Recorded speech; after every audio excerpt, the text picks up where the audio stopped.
Good morning, good afternoon, good evening, depending on the time you're watching this video. My name is Abdullateef Adedeji, the Flip Flash Expert. I'm so excited to be recording this video. Thank you so much for registering for the wake up call webinar. I'm so excited that you registered for the webinar. The webinar is coming up in just a few days, and I'm so excited to send you this webinar video.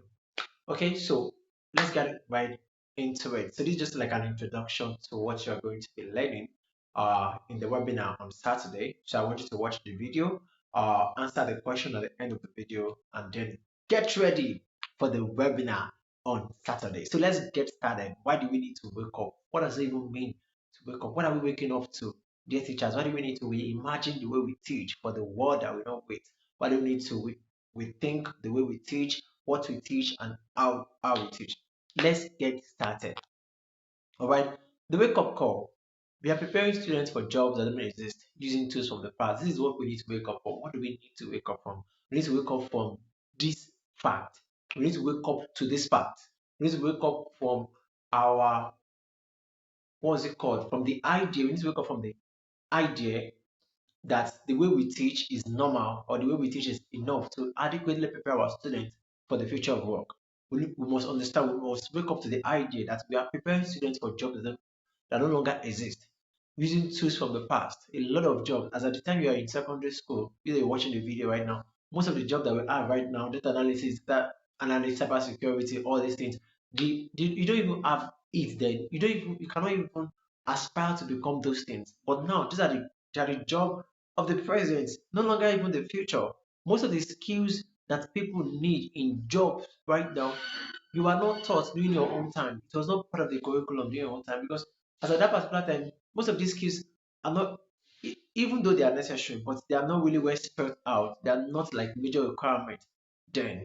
But this time around, it is very, very necessary. This is why we must wake up. We must what? Wake up. So what are you going to get from this video? First is why the current way of teaching no longer works. Okay, why? What has changed and what must change?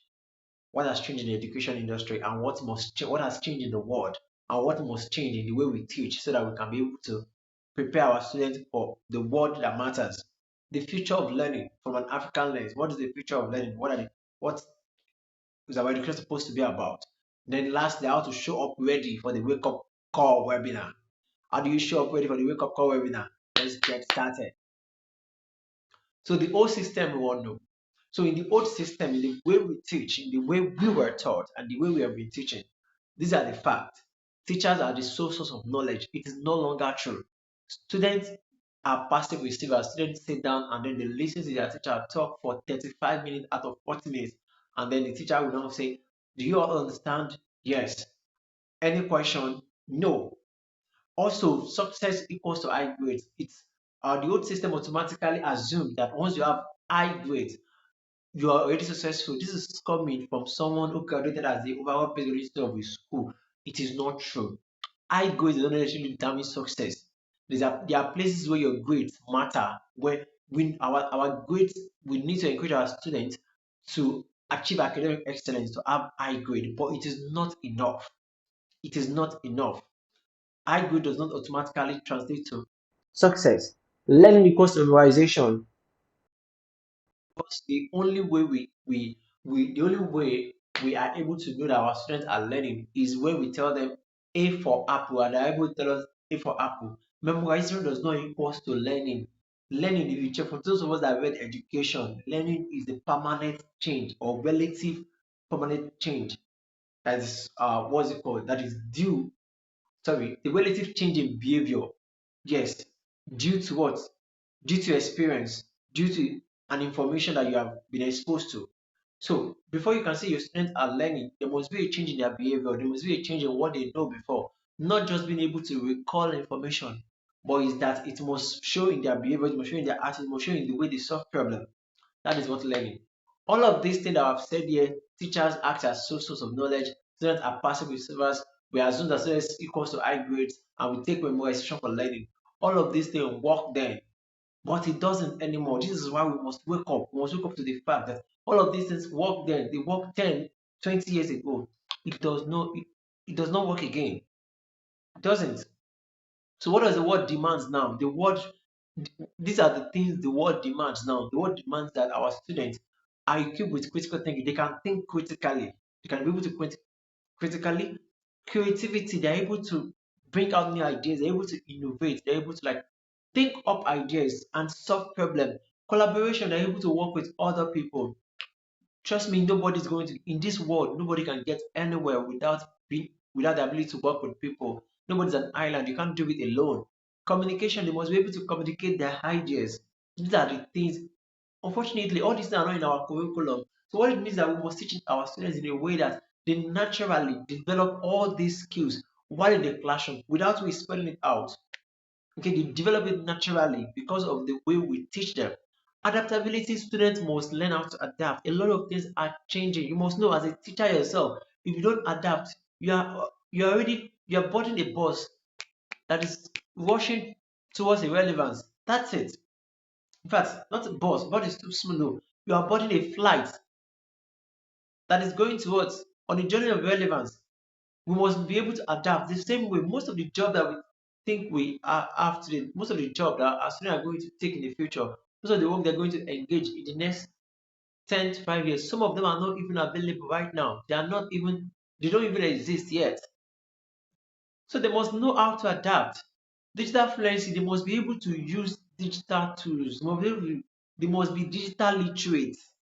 They must be able to use phone in the right way. They must be able to protect themselves online. Cybersecurity, they must be well versed in cybersecurity. Anything that relates to showing up online, using technology, using their phone, using their laptop, they must know how to do all of those things. All of those things are things that we must help them to achieve because these are the things the world demands now. Okay, today's students different expectation. We cannot expect that the way we were taught.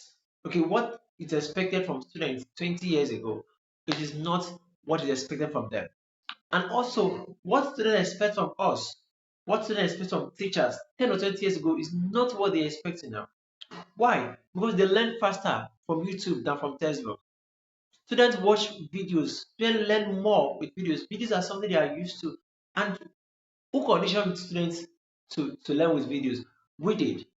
When all our children when they are growing up, as early as 1 year or 2 years, some of us we give them phone to watch videos, watch cartoon.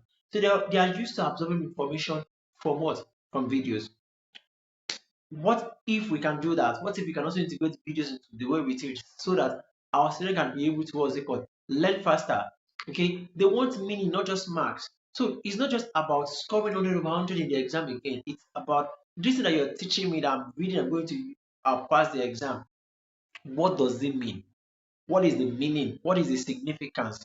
How does it help me? How does it add to me? Why am I even learning this? So they are asking why, not just how. You're not just asking how should I do this. They are asking why should I? That's why when you're teaching when you're teaching any subject or any topic, you must be able to one of your first job before you will teach how or what is to show your students why they even need to learn that particular subject or topic in the first place. Once the why is settled, the how and the what, you don't have any problem with it. They crave interaction, not lectures. We are the generation of babysitters. We are the one that can sit down and attend lectures like that, and then we are good, and our teachers are going to ask us all those questions. Do you understand any question? Not them. They want to be able to interact. They want to be able to contribute to whatever you're doing. They want to be able to add to what you're doing. They want to be able to ask you questions. They also want to tell you what they know about it. They also want to ask you different question that is going on in their head. So they crave interaction, not lectures. We must know that students of nowadays have changed, but our classroom have not. This is a wake-up call to know that students of today require a different type of classroom than what we're currently running at the moment. All right. So what will happen if we don't change? There's a price for everything. If you change, there's a price for it.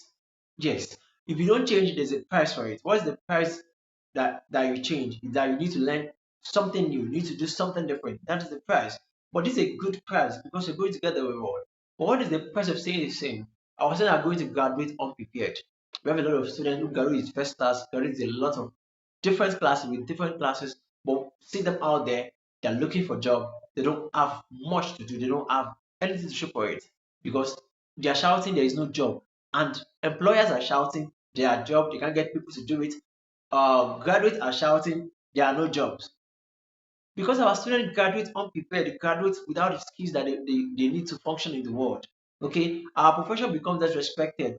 Why? Because we don't have enough people. What's our profession? Why will our profession become disrespected is that anything that happen now when WAEC happen, like WAEC we posted or we announce, oh, this year less than 25% score, what's it called?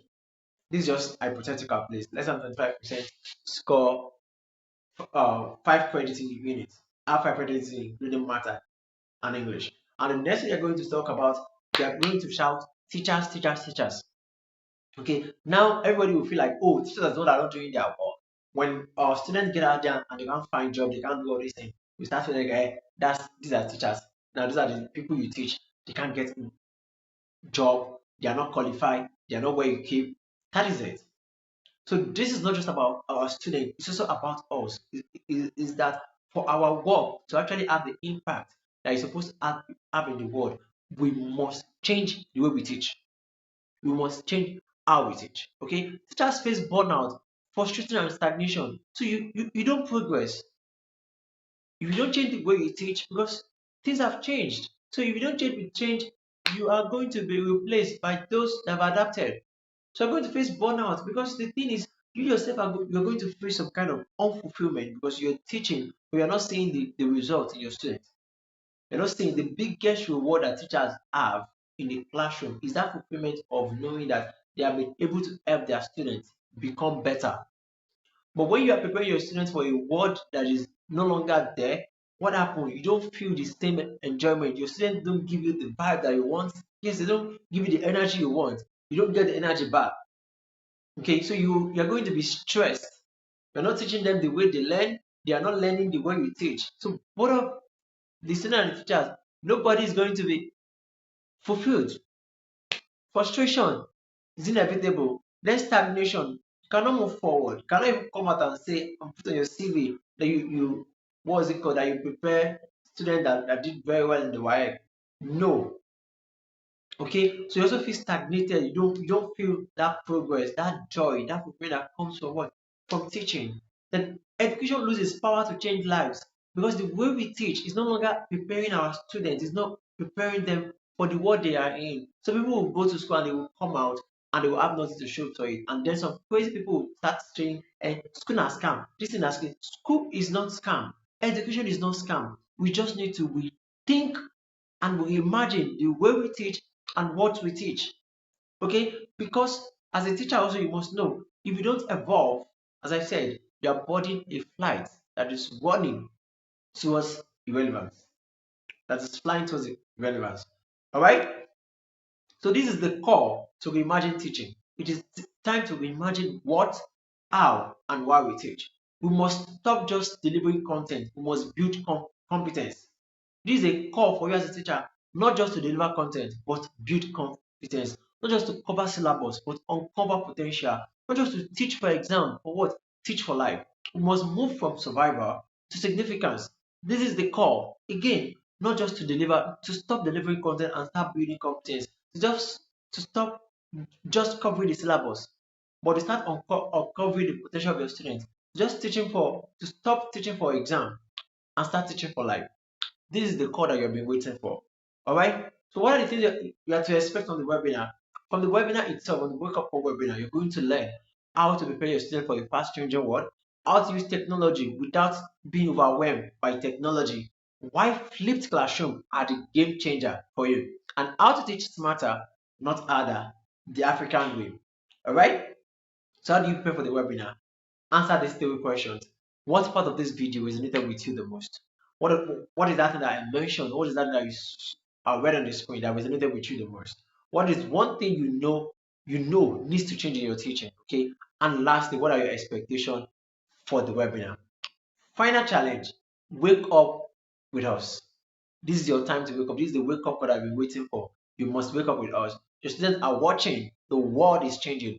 Are you going to respond? If you're going to respond, what are you going to be? What's going to be your response? Join us at the wake up call. Come ready to think, unlearn, and reimagine because the future You won't wait. The date remains Saturday, August 2nd, 2025 by 5 p.m. While the venue is Zoom. The link, if you register for this, the link is going to be sent to you on WhatsApp. Make sure that you check your WhatsApp to get the link.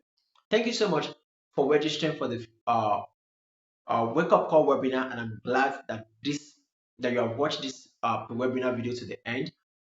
In the webinar on Saturday, I'm going to be asking you about this question. Okay, and you're going to tell me which part of the video resonated with you the most, the one thing you know needs to change in your teaching, and your expectation for the work. Thank you so much, and have a fantastic day ahead. Thank you.